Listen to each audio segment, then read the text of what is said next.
एक घने जंगल में एक शेर रहता था जिसे सभी जानवर डर की नजर से देखते थे।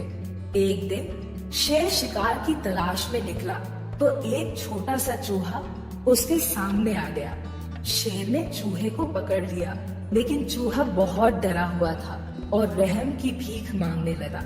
उसने शेर से कहा, अगर आप मुझे छोड़ देंगे तो शायद किसी दिन मैं आपकी मदद कर सकूं। शेर ने हंसकर कहा, तुम जैसे छोटे चूहे मेरी क्या मदद कर सकते हो।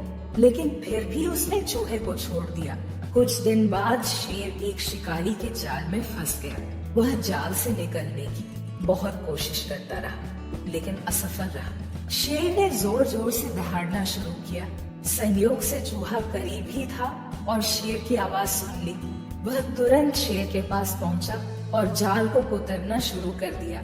कुछ ही देर में जाल कट गया और शेर आजाद हो गया। शेर ने चूहे का धन्यवाद किया और कहा, मैंने कभी नहीं सोचा था कि तुम वास्तव में मेरी मदद कर सकोगे।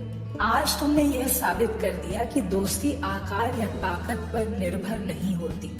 उस दिन के बाद शेर और चूहा सबसे अच्छे दोस्त बन गए और जंगल के बाकी जानवरों ने भी यह सीखा कि दोस्ती और मदद किसी भी रूप में आ सकती है, चाहे दोस्त कितने ही अलग क्यों ना हो।